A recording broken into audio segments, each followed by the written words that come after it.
வணக்கம். ஜவைஜட் from Javadupatti Pudur power writer அப்படிங்கிற YouTube channel மூலமாக உங்களை மீண்டும் சந்திப்பு ரொம்ப மற்ற மகிழ்ச்சி. அத்தோட எங்கள் சேனலை சப்ஸ்கிரைப் பண்ணுங்கள், பெல் பட்டன் அழுத்த மறந்துடாதீங்க. அத்தோட எல்லாத்துக்கும் ஷேர் பண்ணுங்க. நடிகை தமன்னா எல்லாருக்கும் தெரிஞ்ச ஒரு முகம். தமிழில் ஏகப்பட்ட படத்தில் நடிச்சிருக்காங்க. பான் இந்தியா நடிகை போல் எல்லா மொழியிலையும் வெப்சீரிஸ் நடிச்சிருக்கிறார். அவருக்கு ஒரு திடீர் ஆசை, நான் தாயாக வேண்டும். இதுல ஒன்றும் பிரச்சனை கிடையாது. ஆனால் சமந்தாவை போல் எனக்கும் தாய்மை ஆசை இருக்கிறது அப்படின்னு பேட்டி கொடுத்துருக்காரு. அதான் புரியல. சமந்தாவுடைய நிலைமைங்கிறது விவாகரத்தின் அடிப்படையில் அவர் இருக்கிறார். Right, okay. அவரு சொல்லியிருக்கிறார், எனக்கும் தாய்மையாக விருப்பம் இருக்கிறது சொல்லிட்டு சமந்தா சொல்லியிருக்கிறார். அது அடுத்த கட்டத்தில் பார்த்துக்கலாம். பட் அதை வைத்து தமன்னா சொல்லக்கூடிய சமயத்தில் அர்த்தங்கள் வேறு மாதிரி போகிறது. சமந்தாவை போல் நானும் தாய்மையோட ஆசைப்படுகின்றேன் அப்படின்னு சொல்லிட்டு பெற்றோர்களும் எனக்கு திருமணத்துக்கு வற்புறுத்துறாங்க. ஏன்னா எனக்கு தான் நேரம் கிடையாது, பெற்றோர்கள்ட்ட செல்ல பேசுறது கூட எனக்கு நேரம் கிடையாது, அந்த அளவுக்கு டைட்டா போயிட்டு இருக்கிறேன். மற்றபடி குடும்ப தலைவியாக மாற வேண்டும் அப்படின்னு ரொம்ப ஆசையா இருக்கு அப்படின்னு சொல்லிட்டு பலவிதமான பேட்டிகள் கொடுத்துருக்கார். அதுல மெயின் நம்ம பார்க்கக்கூடிய ஒரு சூழல் அப்படின்னா, அவர் விஜய் வர்மா அப்படிங்கிற பாலிவுட் நடிகரை காதலித்து கொண்டிருக்கிறார் அப்படிங்கிற ஒரு தகவலும் நம்ம பார்க்கக்கூடிய ஒரு விஷயமா தான் இருக்கு. அதே நேரத்துல திருமணத்தை பத்தி கேள்வி கேட்டா எந்த பதிலுமே இல்லை தமன்னாட்ட. அதுவும் ஒரு மிகப்பெரிய ஒரு கேள்வி.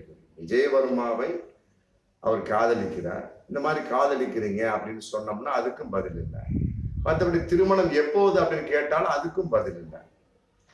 ஆனால் தாய்மை அடைய ஆசையாக இருக்கிறது, விருப்பமாக இருக்கிறது. சமந்தாவை போல், சமந்தா சொல்வதை போல் அப்படிங்கிறார். அதான் உண்மை புரியல. தாய்மை என்பது என்ன? நம்ம நாடார் கடையில விற்கிது ஒரு 2 கிலோ வாங்கிட்டு வீட்டுக்குள்ள வச்சுக்கிறதுக்கு. கல்யாணம் செய்யணும், முறைப்படி கல்யாணம் செய்யணும். மற்றபடி அதன் அடிப்படையில் தாய்மை, உடல் உறவின் அடிப்படையில் தாய்மை உருவாகும். இதெல்லாம் தமன்னாவுக்கு தெரியாதா? இல்லை அவர் காதலித்துக் கொண்டிருக்கிற விஜயவர்மாவுக்கு தெரியாதா? இல்ல தமன்னாவுடைய பெற்றோர்களுக்கு தெரியாதா?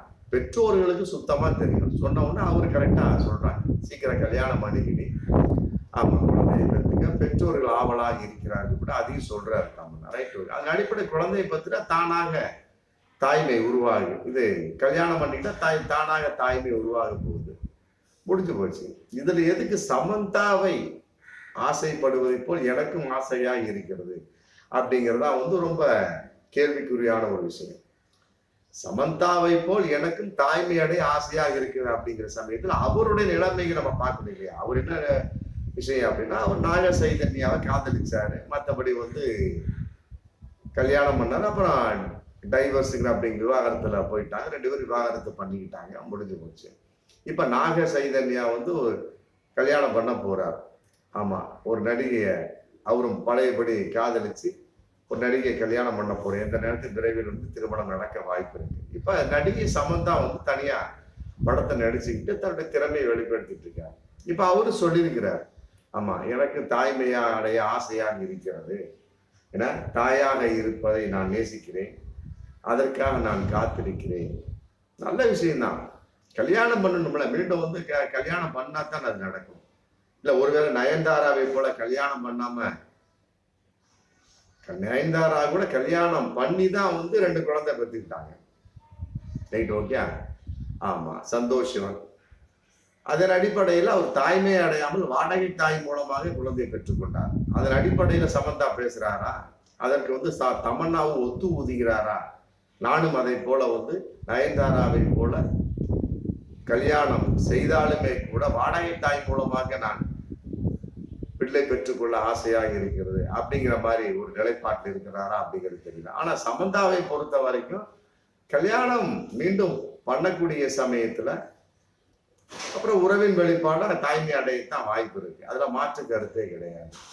தாய்மை அடைய ஆசையா இருக்குன்னா மீண்டும் பாருங்க, கல்யாணம் அதை மீண்டும் நாக சைதன்யாவை போல காதலிக்க வேண்டும்ங்கிற ஆசையெல்லாம் கிடையாது. அந்த ஒரு எதிர்பார்ப்பு யாருக்கும் தேவையில்லை. அப்பா அம்மாட்ட சொல்லுங்க, ஜம்முன்னு ஒரு ஃபர்ஸ்ட் கிளாஸா ஒரு பையனை பார்த்து கல்யாணம் பண்ணிங்க, அப்புறம் தாய்மை அடைங்க, முடிஞ்சு போச்சு. இதுதான் வந்து சரியான இயற்கையான ஒரு வழிமுறை. அதை விட்டு போட்டு இப்பவே வந்து தாய்மை அடைய ஆசைப்படுகிறேன் அப்படின்னா வேறு கருத்து அதுல இருக்கு. நயன்தாரா கல்யாணம் ஆயும் கூட வாடகை தாய் மூலமா குழந்தை பெற்றுக்கொண்டார். அதே போலதான் ரேவதி, அது வேறு. ஆமா, அவர் வாடகை தாய் மூலமாக குழந்தை பெற்றுக்கொண்டார். இது என் குழந்தைன்னு சொல்லிவிட்டு உலகத்துக்கு காட்டினார். நம்ம குழந்தையெல்லாம் வந்து உலகத்துக்கு காட்டக்கூடாது, தானாக தெரியணும். கமல்ஹாசன் கூட சரியா சம்பந்தப்பட்ட வகையில இது என் குழந்தை அப்படின்னாரு. அப்புறம் அவங்களுக்குள்ள டைவர்ஸ் ஆகி போச்சு, விட்டுருங்க. அந்த மாதிரி வந்து குழந்தை சம்பந்தப்பட்ட வகையில உலகம் சொல்லணும், இது உன் குழந்தைன்னு சொல்லணும். உலகத்தை பார்த்து நீ வந்து என் குழந்தைன்னு சொல்லக்கூடாது.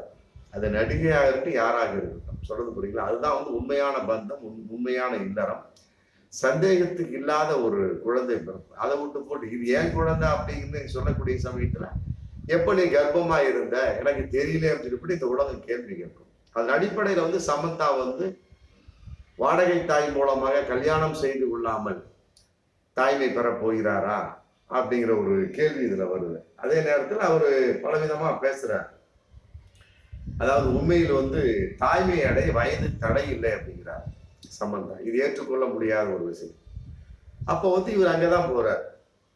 வாடகை தாய் மூலமாக குழந்தை பெற்றுக்கொள்ள போகிறார் அப்படிங்கிற ஒரு தகவல் தான் இதுல வருது. அதாவது உண்மையில் தாய்மை அடைய வயது தடை இல்லை. யார் சொன்ன அந்த மாதிரி? ஆண்களுக்கு அந்த இது இல்லை. ஏன்னா 70-80 வயசுல கூட தன் குறியும் விரைப்புத்தன்மையின் அடிப்படையில கட்டாயமாக ஒரு பெண்ணை ஒரு ஆண் கர்ப்பமடை செய்ய முடியும். ஆனா பெண் அப்படி கிடையாது. மனோபாஸ் அப்படின்னு ஒண்ணு இருக்கு. அது சம்பந்தாவுக்கு தெரியுமா அப்படின்னு தெரியல. ஒரு 45 இழுத்து பிடிச்சா 50, அதுக்கு மேல வந்து மாதவிடாய் நின்று போயிரு எல்லா பெண்களும். அப்ப வந்து இவர் எப்படி தாய்மை அடைவார் அப்படிங்கிற மிகப்பெரிய ஒரு கேள்வி இருக்குல்ல. இது பாயிண்டே தவறு. அப்ப இவர் எங்க வர்றாரு? வாடகை தாய் மூலமாக கல்யாணம் செய்து கொள்ளாமல் பெற்றுக்கொள்வதற்காக தனக்கு ஒரு குழந்தை வேண்டும் என்பதற்காக வருகிறார் அப்படிங்கிற மாதிரி இதை தகவல் வந்துட்டு இருக்கு. அதே நேரத்தில் வாழ்வில் தாய்மை அடையாத காலம் என்று எதுவும் இல்லை. யார் சொன்னா? அதான் மனோபாஸ். மனோபாஸுக்கு மேல தாய்மை அடையாத காலம் தான். தாய்மை அடைய எந்த காலமும் முடியாது. ஆமா, ஆணுடைய நிலைப்பாடு வேறு, பெண்ணுடைய நிலைப்பாடு வேறு. இது சம்பந்தா எந்த கருத்தின் அடிப்படையில் சொல்றாரு அப்படிங்கிறது தெரியல. அப்புறம் சொல்ற சிட்டாடல், ஹனிபண்ணி போன்ற சீரியல் மற்ற திரைப்படங்கள் குழந்தைகள் நடிச்சு எனக்கு ரொம்ப ஆவலா இருக்கு. ஏன்னா என் சொந்த குழந்தைகளை போன்று நான் உணர்ந்தேன். அதுக்கு அடிப்படையில் எனக்கு தாய்மை அடைய மிக விருப்பமாக இருக்கிறது. ரைட், ஓகே, அதுல மாற்று கருத்து கிடையாது. எவ்வளவு பெரிய பெண்ணாக இருந்தாலும் சரி. ஏன்னா ஒரு பாடல் இருக்கு இல்லையா, ஊருக்கு தான் ராணி அப்பா, வீட்டுக்கு அவன் மனைவி அப்பா அப்படின்னா. அது மாதிரிதான் நீ எவ்வளவு பெரிய ஆளா இருந்தாலும் சரி, பொம்பளை தான், முடிஞ்சு போச்சு. தாய்மை அடைய விருப்பம் என்பது நல்ல விஷயம்தான். முறைப்படி கல்யாணம் செய்து கொண்டு தாய்மை அடையுங்க. ஆமா, இதன் அடிப்படையில் தமன்னாவுக்கு நான் சொல்லிக் கொள்வதெல்லாம் முறைப்படி உங்க அப்பா அம்மா சொல்ற மாதிரி கல்யாணம் செய்து தாய்மை அடையுங்க. சமந்தா சொல்வதை போல் எனக்கும் தாய்மை அடைய விருப்பமாக இருக்குது அப்படின்னா அவர் எப்படி இன்னைக்கு கல்யாணமாய் டைவர்ஸ் ஆயிட்டாரு, அவர் மீண்டும் தாய்மை அடையக்கூடிய சூழல் ரெண்டு விதமா பார்க்கலாம். மீண்டும் கல்யாணம் செய்து கொண்டு தாய்மை அடைய போகிறாரா, அல்லது வந்து வாடகை தாய் மூலமாக பெற்றுக்கொள்ள போகிறாரா அப்படிங்கிற ஒரு கேள்வி வருதா இல்லையா? அதன் அடிப்படையில தமன்னாவும் செயல்பட போகிறாரா அப்படிங்கிற இன்னொரு கேள்வியும் வருது. அதனால வந்து தாய்மை அடைவது ஒரு தவறு கிடையாது, அற்புதமான விஷயம், பெண்களுக்கு விருப்பமான ஒரு விஷயம். புரியுதுங்களா? தாய்மை ஏற்றுக்கொள்வோம் தான் பெண். ஆமா, தாய்மை அடைஞ்சாத்தான் அவள் காயாகி பூவாகி காயாகி கனிந்து மற்றபடி விதையாகி மீண்டும் விருட்சமாகிறார் அப்படிங்கிற ஒரு பாடம்லாம் இருக்கு. அதன் அடிப்படையில வந்து தமன்னாவுடைய விருப்பம், சமந்தாவுடைய விருப்பம் என்பது இயற்கையின் வெளிப்பாடாக இருக்கும். அதான் நம்ம எதிர்பார்க்கக்கூடிய விஷயம். கல்யாணம் செய்யுங்க, சமந்தாவுக்கு சொல்லிக்கொள்ளு, மீண்டும் கல்யாணம் செய்யுங்க. கல்யாணம் செய்து உறவின் மூலமாக, கணவனின் மூலமாக தாய்மை அடையுங்கள். தமன்னாவுக்கு அதான் சொல்லிக் கொள்வது. அதற்காக சமந்தாவை வந்து நீங்கள் ஒரு கூட இழுக்க வேண்டிய அவசியம் இல்லை. ஏன்னா அவங்களுடைய நிலைமை என்பது வேறு, நீங்க நிலைமை, உங்களுக்கு கல்யாணமே ஆகல தமன்னாவுக்கு. அப்படிங்கிற சமயத்துல சமந்தாவை எதற்காக இழுக்க வேண்டும் அப்படிங்கிற கேள்வினாரு. அதனால இயற்கையா பண்ணுங்க. சமந்தாவுக்கும் சொல்லிக் கொள்வது, தமன்னாவுக்கும் சொல்லிக் கொள்வது. ஆமா, அப்பா அம்மாவுக்கு விருப்பம் இருக்கு, சமந்தாவுடைய அப்பா அம்மாவுக்கு விருப்பம் இருக்கு, அதை மாற்று கருத்தே இல்லை. ரெண்டு பேரும் உட்காந்து அப்பா அம்மாவோட பேசுங்க. பேசுனீங்கன்னா முடிஞ்சு போச்சு. ஆமா, அற்புதமான ஒரு பையன் கிடைக்க போறாரு.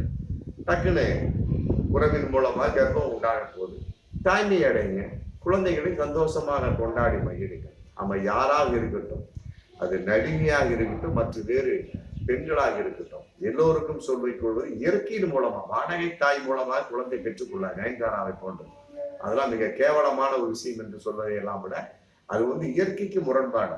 ஒரே வார்த்தை, புரியுதுங்களா? நாளைக்கு அவங்களே கேள்வி கேட்பாங்க, என்னை எவ்வாறு பெற்றாய் அப்படிங்கிற சமயத்துல வாடகை தாய் மூலமாக பெற்றாய். புரியுதுங்களா? தமன்னாவுக்கு சமந்தாவுக்கு சொல்லி நீங்களே கர்ப்பமாகுங்க, குழந்தையை பெறுங்க, சந்தோஷமா நீங்களே பால் கொடுங்க. அதான் உண்மையான தாய்மை. தாய்மையடைய விருப்பம் அறைகிறேன், தாய்மையடை விருப்பம் அறைகிற பால் கொடுக்கணும். அதுக்கு பேர் பால் அல்ல, அன்புன்னு அர்த்தம். தாய் பாசம். பாலோடு நீங்கள் தாய் பாசத்தை கலந்து ஊட்டக்கூடிய சமயத்தில் அந்த குழந்தை இன்னும் தத்ரூபமாக வளரும், உங்களுக்கு மனதில் நிம்மதி இருக்கும். அப்படிங்கிறத பகிரங்கமான பார்ப்போம் மீண்டும் அடுத்த வீடியோ. நன்றி.